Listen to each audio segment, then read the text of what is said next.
Chapter 6, Video 7 also goes with Section 6.6, but it's Part B of this section, so the second video to go along with 6.6. And in this video, we're going to look at just finding the percent of the discount or the markup.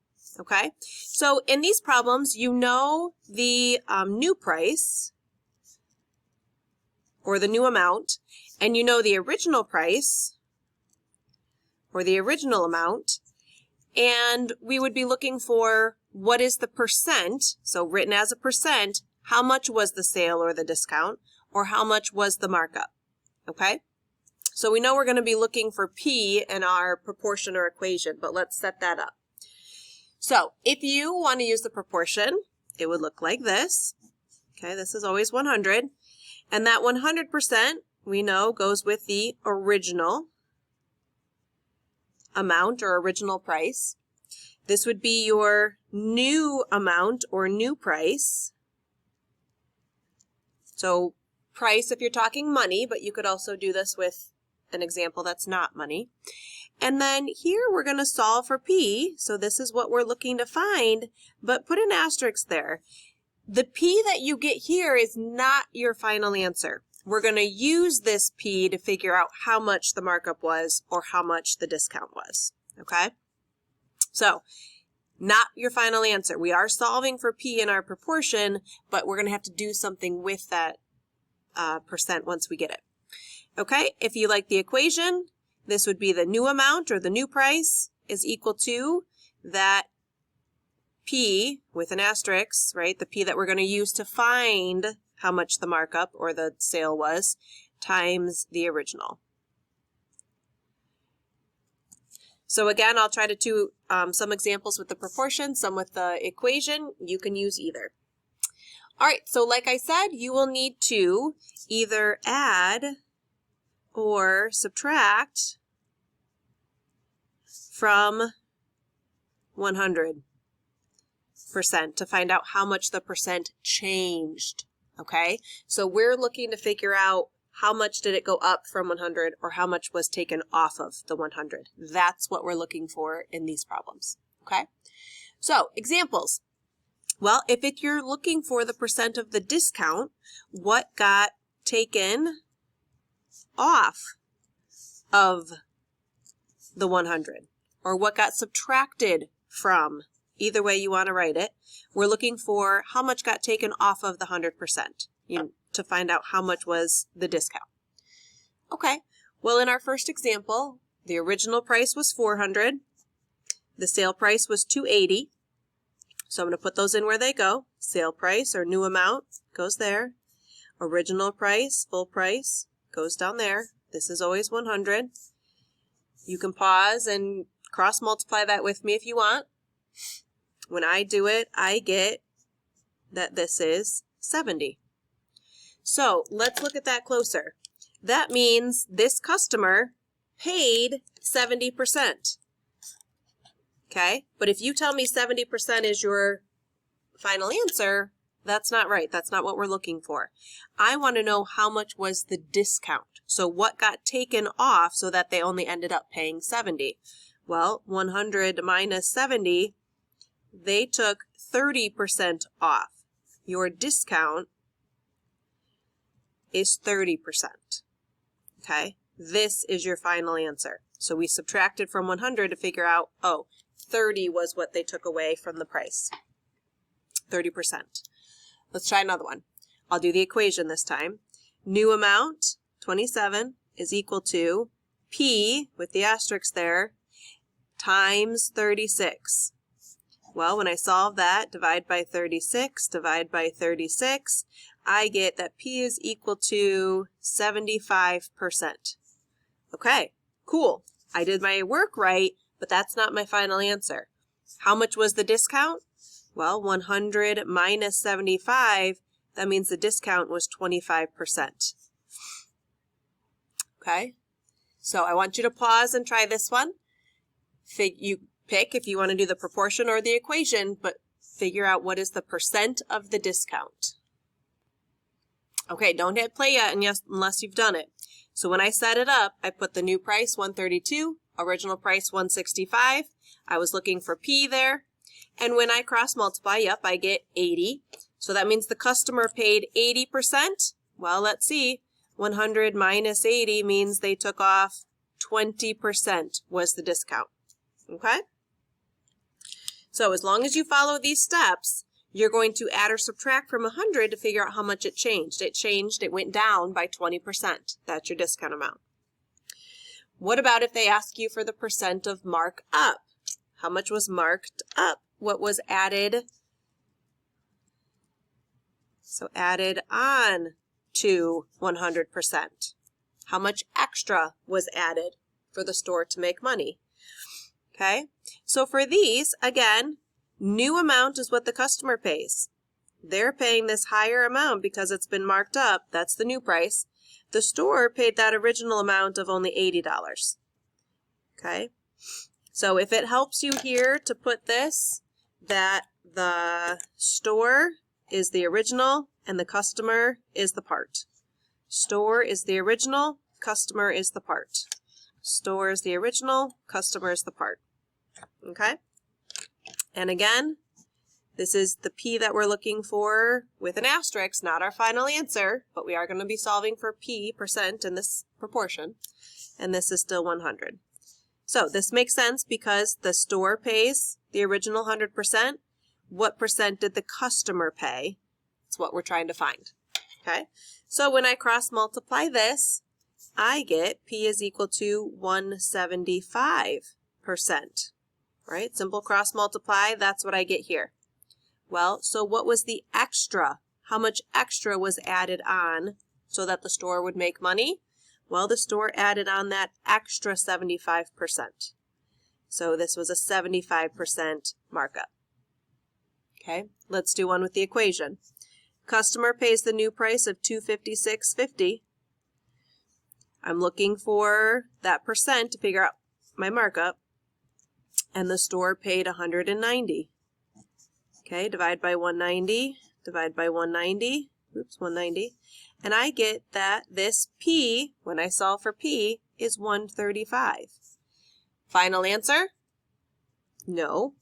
My final answer, if they want to know how much was the markup, it's this extra 35%. So 35% markup would be my final answer. Okay? If you stop here and just give me this answer, that is not correct because you haven't answered the question. The question says, find the percent of markup. And that's this, whatever is above or extra or on top of the original 100. Okay? All right. You pick proportion or equation. Try this one. So the customer pays $3,840. The store paid, that looks like a funny number. I think I meant $38.40. There we go. Customer pays this. Store paid $24. Figure out how much the markup was. So pause now and show your work.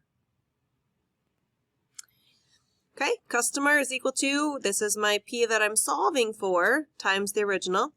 I get, when I work this out, I get P comes out to 160%. So how much was the markup?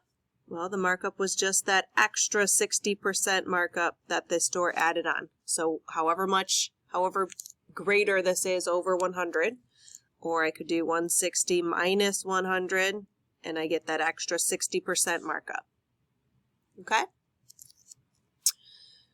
All right. Compound problems. So these are problems where it's more than one step. All right? We're going to have an item, we're going to mark it up, discount it, use a coupon, and put on tax, and we're looking for the final price. Okay? So, in this example, let's say we have an item that's $80.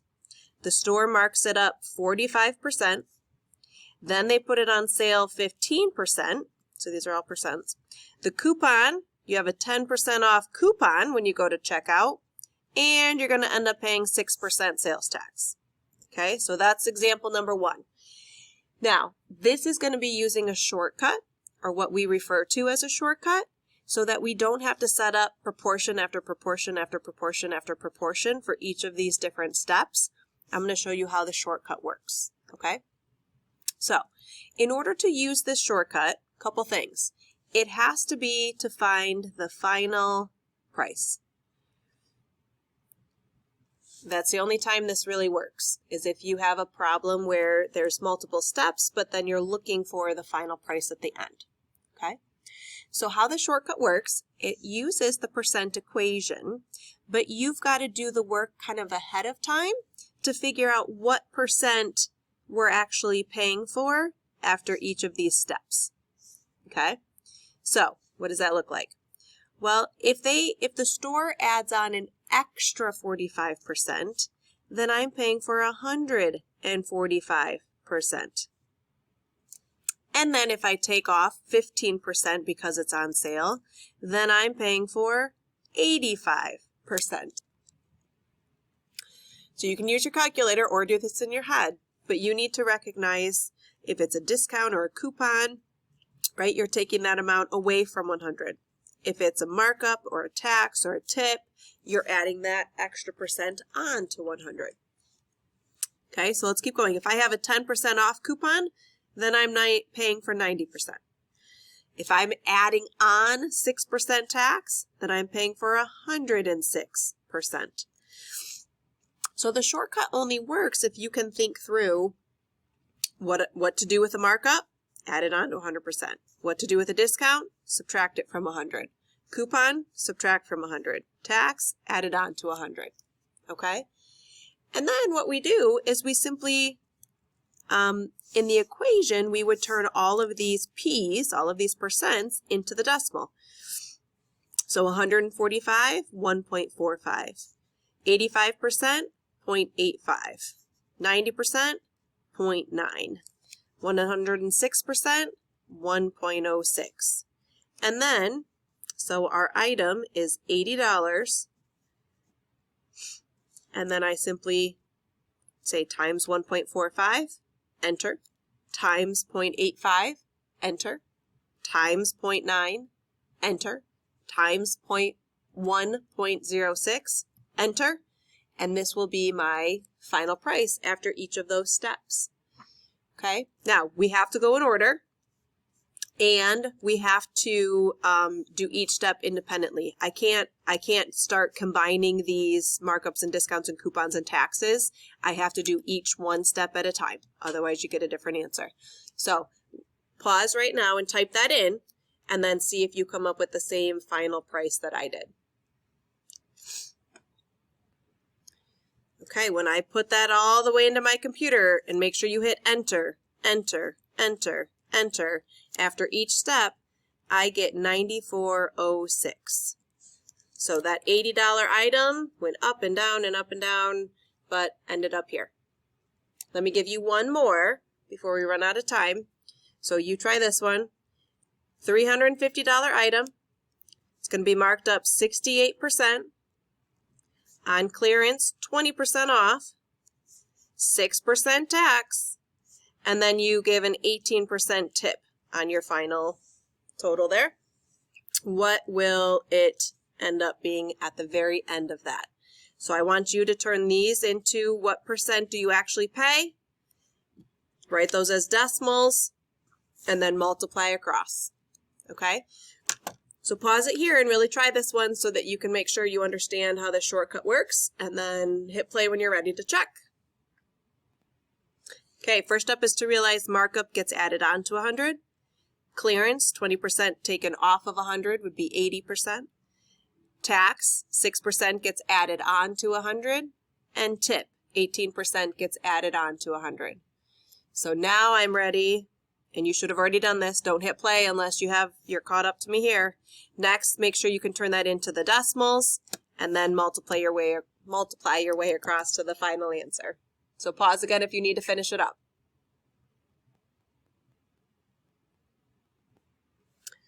Okay, so start with the original amount times 1.68. I would get in the habit of pushing enter, and then times 0.8, enter, times 1.06, enter, times 1.18, enter, and that's your final price after all of those steps. So you can use this shortcut for any different number of steps if you're looking for the final price. Okay? All right. Thanks.